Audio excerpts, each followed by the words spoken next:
तो एक बार फिर से स्वागत है। आज हम यहाँ पर डिस्कस करने वाले हैं ज्योग्राफी से रिलेटेड जितने भी आपके टॉप क्वेश्चन बनते हैं उसके बारे में।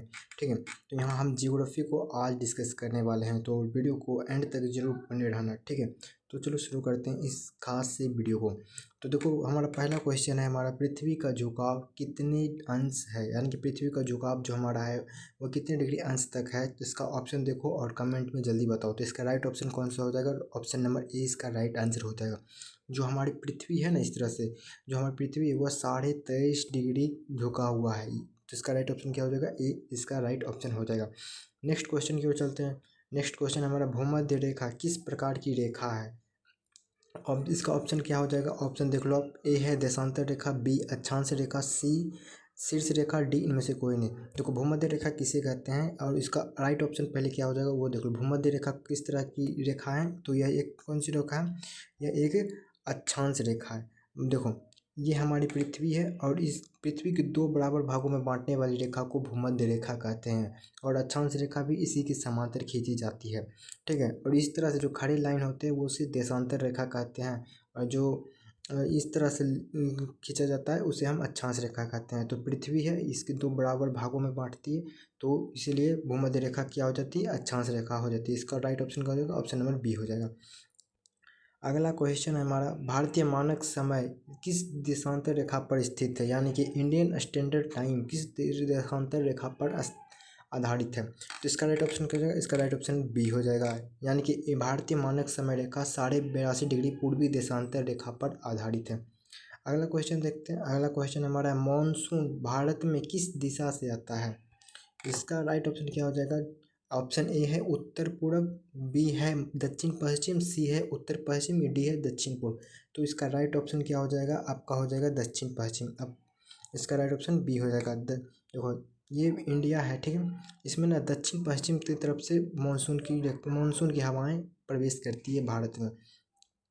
नेक्स्ट क्वेश्चन देखते हैं। नेक्स्ट क्वेश्चन है हमारा, कौन सी नदी डेल्टा नहीं बनाती है? ठीक है, ऑप्शन ए है गंगा नदी, बी गोदावरी नदी, सी नर्मदा नदी, डी कृष्णा नदी। तो इसका राइट ऑप्शन क्या हो जाएगा? इसका राइट ऑप्शन हो जाएगा हमारा सी नर्मदा नदी। अब देखो, डेल्टा क्या होता है उसे समझो। मान लो ये कोई नदी बह रही है, ठीक है, नदी बह रही है, तो यह जब समुंदर में जाके मिलती है ना, तो यहाँ पर छोटे छोटे बहुत सारे छोटे छोटे एक बोले तो एक डेल्टा का निर्माण करती है। ठीक है, तो लेकिन नर्मदा नदी डेल्टा का निर्माण नहीं करती है। ठीक है, अगला क्वेश्चन देखते हैं। अगला क्वेश्चन हमारा, पृथ्वी का सबसे बाहरी परत क्या कहलाता है? इसका राइट ऑप्शन आप जल्दी से कमेंट में बताओ।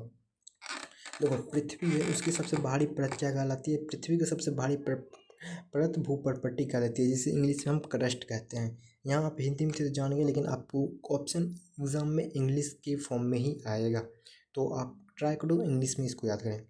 देखो, ये हमारी पृथ्वी है, ऊपर वाला भाग को हम क्रस्ट कहते हैं, नीचे वाला ये उसके नीचे जाएंगे तो हमें मेटल मिलेगा, उसके भी नीचे जाएंगे तो लास्ट में हमें जो बिल्कुल सेंटर में हमें क्या मिलता है? कोर मिलता है। ठीक है, तो ऊपर वाला क्या हो जाएगा? भूपर्पट्टी। नेक्स्ट क्वेश्चन हमारा, भारत में काली मिट्टी किस फसल के लिए प्रसिद्ध है? भारत में काली मिट्टी किस फसल के लिए प्रसिद्ध है? तो यह इसका ऑप्शन क्या हो जाएगा? सी कपास। कपास के लिए काली मिट्टी बहुत ही ज़्यादा उपयुक्त माना जाता है। नेक्स्ट ऑप्शन, चलिए नेक्स्ट क्वेश्चन हमारा, कौन सा राज्य पूर्वोत्तर भारत का दरवाजा कहलाता है? ऑप्शन ए है असम, बी है मणिपुर, सी है अरुणाचल प्रदेश, या फिर डी है पश्चिम बंगाल। तो इसका राइट ऑप्शन क्या हो जाएगा? अरुणाचल प्रदेश इसका राइट ऑप्शन हो जाएगा। चलिए नेक्स्ट क्वेश्चन की ओर चलते हैं। नेक्स्ट क्वेश्चन है हमारा, भारत का सबसे बड़ा झील कौन सा है? भारत का सबसे बड़ा झील कौन सा है? ऑप्शन ए है चिल्का झील, बी बुलर झील, सी पुलकित झील, डी समुद्री झील। तो इसका राइट ऑप्शन हो जाएगा ए चिल्का झील। चिल्का झील कहाँ पर स्थित है? यह हमारा उड़ीसा में स्थित है। ठीक है, ये भारत का सबसे बड़ा झील है। नेक्स्ट क्वेश्चन की ओर चलते हैं। नेक्स्ट क्वेश्चन हमारा, कौन सी पर्वतमाला सबसे युवा है, यानी कि सबसे इसे नया है? इस तरह से भी क्वेश्चन बना सकता है आपके एग्ज़ाम में। तो इसका राइट ऑप्शन क्या हो जाएगा? इसका राइट ऑप्शन हो जाएगा डी हिमालय। अब देखो, अरावली पर्वत जो है यह बहुत ही पुराना पर्वत माना जाता है, और इससे शायद सबसे पुराना पर्वत के रूप में जाना जाता है भारत में। विंध्याचल और सतपुड़ा भी प्राचीन पर्वतों की श्रेणी में आता है, लेकिन हिमालय पर्वत जो है इसका निर्माण मानो तो इनके कंपैरिजन में सबसे नया है। ठीक है, नेक्स्ट क्वेश्चन है, डिजर्ट ऑफ इंडिया किसे कहा जाता है? यानी डिजर्ट ऑफ इंडिया किसे कहा जाता है? इसका सही ऑप्शन क्या हो जाएगा? ए। ठीक है, थार मरुस्थल को डिजर्ट ऑफ इंडिया कहा जाता है। अगला क्वेश्चन चलते हैं। अगला क्वेश्चन हमारा, भारत में सबसे ज़्यादा वर्षा कहाँ होती है? तो देखो, ऑप्शन ए है शिलोंग, बी चेन्नई, सी चिरापुंजी, डी मुन्नार। इसका राइट ऑप्शन क्या हो जाएगा? इसका ऑप्शन के हिसाब से अगर इसको सही मारो तो यह हो जाएगा चिरापुंजी में। लेकिन ऐसे भारत में सबसे ज़्यादा कहाँ होता है? यह होता है मानसीराम में। ठीक है, मानसीराम में सबसे ज़्यादा होता है। उसके बाद अगर ऑप्शन देखें तो चेरापूंजी में सबसे ज़्यादा वर्षा होती है। अगला क्वेश्चन है हमारा, कौन सी पवन शुष्क ऋतु लाती है? ए है दक्षिण पश्चिम मानसून, बी है उत्तर पूर्व मानसून, सी है समुद्री पवन, डी है व्यापारिक पवन। इसका राइट ऑप्शन क्या हो जाएगा? इसका राइट ऑप्शन हो जाएगा बी, उत्तर पूर्व मानसून भारत में शुष्क ऋतुएं लाती है। नेक्स्ट क्वेश्चन है हमारा, भारत का सबसे बड़ा पठार कौन सा है?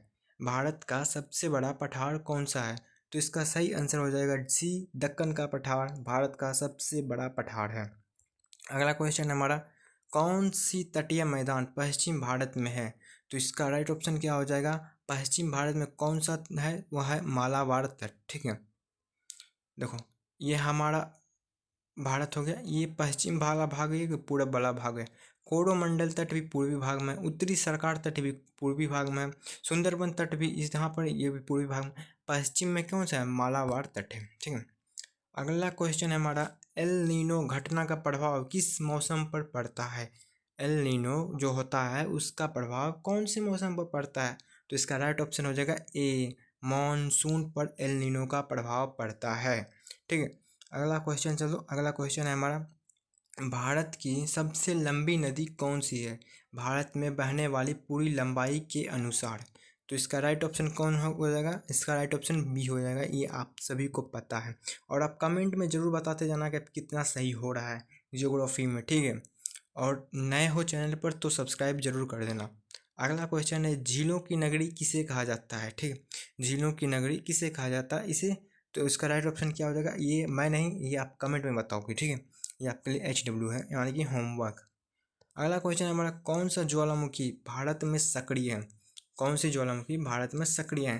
तो इसका राइट ऑप्शन हो जाएगा बी, ये बैरन द्वीप जो है ज्वालामुखी, वह भारत में एकमात्र ऐसा ज्वालामुखी है जो बिल्कुल एक्टिव है, वो कभी भी मतलब उससे लावा निकल सकता है। ठीक है, नेक्स्ट क्वेश्चन और आखिरी क्वेश्चन है हमारा ज्योग्राफी का, वह है, कौन सी धारा अटलांटिक महासागर में गर्म जल धारा है?